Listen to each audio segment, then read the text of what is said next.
What's going on, YouTube? And welcome back to Goal Line Hockey. Today, we are back talking about the New York Islanders. I have to give my update on the Islanders and what I think is going on right now.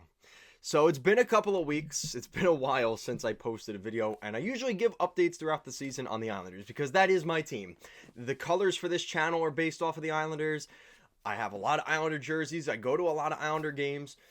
We need to talk about the Islanders because I think this has kind of been a weird season for the Islanders. It's one of those things where the Islanders are at the bottom of the Metropolitan Division. And if you told me that in the beginning of the season, I would have chuckled a little bit, I would have laughed, and I would have said, that sounds about right. But the way that the New York Islanders have done that is definitely not the way I expected. And what's interesting is the Islanders don't have truly any key injuries this season, knock on wood. Hudson Fashing's out with an upper body injury. He's been out for pretty much the month of January. Mike Riley has his condition about his heart. That's gone on since basically November. Varlamov, his last time we kind of really heard much. We know things don't really get out that much. December 5th is when he was listed as a lower body injury. He's been on IR, or the LTIR, since December 19th. And that's about it. So, when I told you in the beginning of the season, who would be the Islanders' top point producer? You think to yourself, oh, it's probably going to be Barzal, or Horvat, or Nelson. No. If you told me that Anders Lee would be leading the team in goals, 20 goals this season, 36 points, I would have laughed at you and said, no, there's no way that happened. But that's the reality right now for Anders Lee. And is on pace to have close to a 40-goal season. So, we live in that reality right now. And other than Anders Lee, Horvat's got 16, which is okay. Nelson's got 13. Palmieri's got 12. All those guys are right around the top. Simon Holmstrom has 10 goals this season, which isn't too bad considering. So for the Islanders, I'm kind of at a crossroads because the Islanders have some players this season that are playing really well, like an Anders Lee, and then you have guys that really aren't playing that well. Barzal was injured. He missed, he missed 20 games during the season. So his 18 points is what it is. But still, Barzal with 18 points in 25 games, that's well below what we would expect. He should be closer to that 25-point mark. Basically a point per game, if not better. And he's not. And Horvat's not playing that well. He's only got 19 goals. Like I said, he's got 19 assists, 35 points in 45 games. That's not good. For Anders Lee, his expectations are well beyond what we expect of him. But for Bo Horvat, he's genuinely not having a good season in the prime of his career. He's 29 years old, and we're seeing some struggles for Bo Horvat. So, when I talk about the Islanders here, consider this as well. All these stats I just said, right? The Islanders' top goal scorer, top point producer is Anders Lee. Horvat's having a down year. Barzal's having a down year. He was injured earlier this season. But still, you look at kind of their numbers. Their goals against is 13th best in the league, which is okay. Their last 7 games, they've won 5 of their last 7, which is promising. They had that sweep of that road trip where they went to Boston, Vegas, and Utah. They won all 3 of those games. They dropped their next 2 home games against the Senators and the Flyers. Those were pretty tough losses for the Islanders. And then most recently, they've beaten the teams they're supposed to beat. They beat the Sharks, and a pretty good Columbus team came into UBS Arena the other night. They beat them too. But now is the stretch where the Islanders are really going to figure themselves out for what happens the rest of the way. And the next time I want to talk about the Islanders is the next time they meet the New York Rangers, February 25th. Because I think from now to then, the next 10 games, the Islanders play the Flyers twice, home and away. They play Carolina, the Colorado Avalanche, the Tampa Bay Lightning, the Florida Panthers. They play the Golden Knights again. They play Winnipeg. They play the Wild. They play the Dallas Stars. There's a lot of good Western Conference hockey teams there. You don't have any of the cupcakes like San Jose or Anaheim. Or I would even argue Seattle. And even Seattle gave the Islanders a pretty good spanking a couple weeks ago. So this 10-game sample size for the Islanders is really going to tell us where we think the Islanders could be. Because at that point, you're going to be at February 25th. That is going to be basically a week before the NHL trade deadline. Where are the Islanders going to be then? And we'll probably make another video around then. And, you know, the schedule softens up toward the end of the season for the Islanders. It actually does. Because they have a couple games here, like Montreal, they should win that game. Anaheim, they play San Jose again.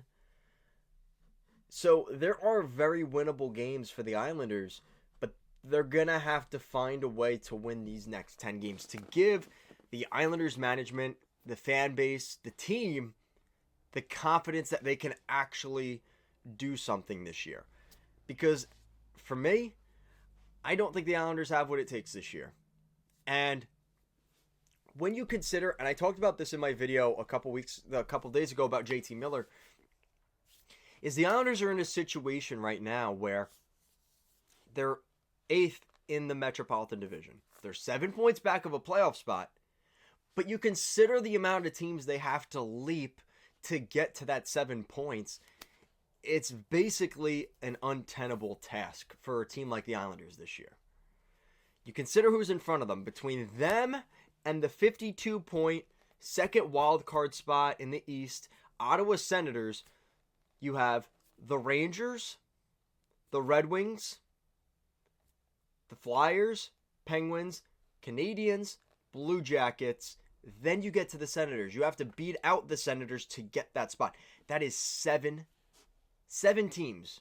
7 points, but 7 teams. All vying for one playoff spot right there. So, is it a reality that the Islanders are two of, because let's include Boston, because Boston has 52 points right alongside Ottawa. So let's just say for 2 wildcard spots in the East, 8 teams are vying for those 2 spots. What makes you think that the Islanders are one of those 2 teams that gets in over the other 6 or 7?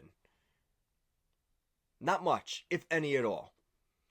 And if rumors are true that maybe the Rangers add JT Miller, Elias Pettersson maybe ends up going to Columbus, Mikko Rantanen maybe goes somewhere depending on what the Avalanche do, teams in the East are going to bolster up.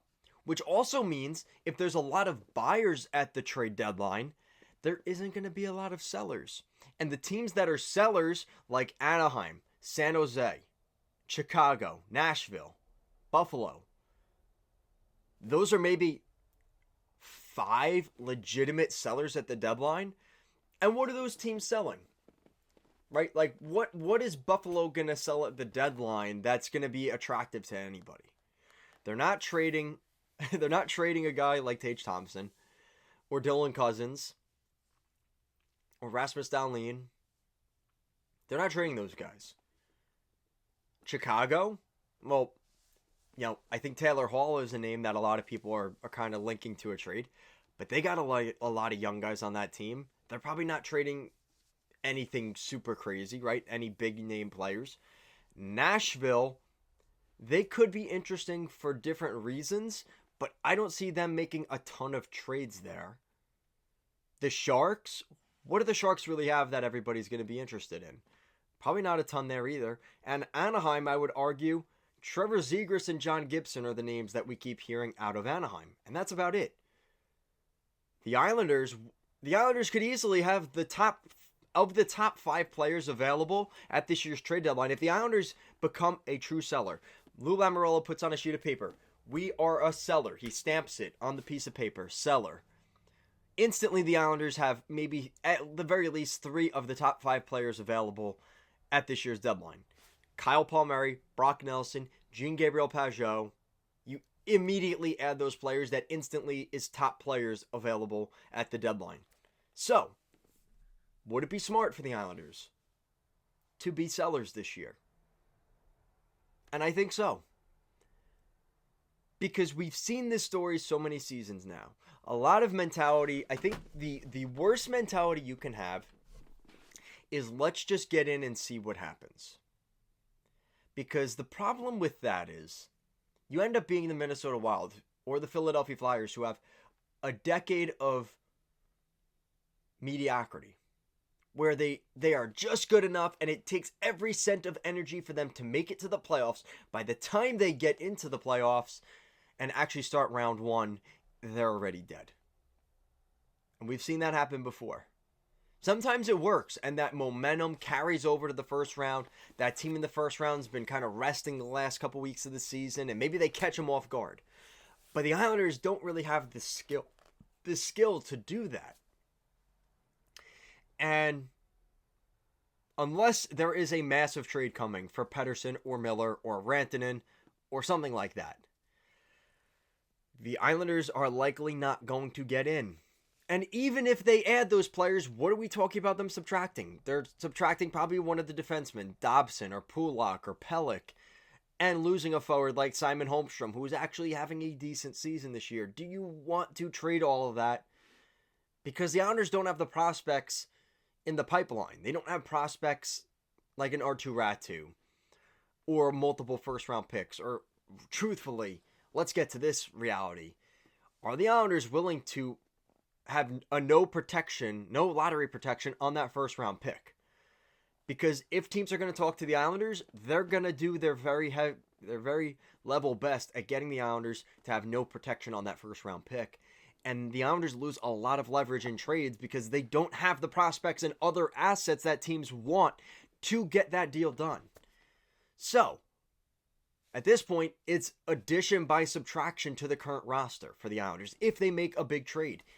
And is that really going to help the Islanders at this point? Is that enough? Probably not. And that's why the Islanders need to sell at this year's deadline. And I think a lot of Islander fans are going to agree with me on this one. It comes to a point where you just have to accept where you're at. And this Islanders team is not in the position where they can just sit there and take it.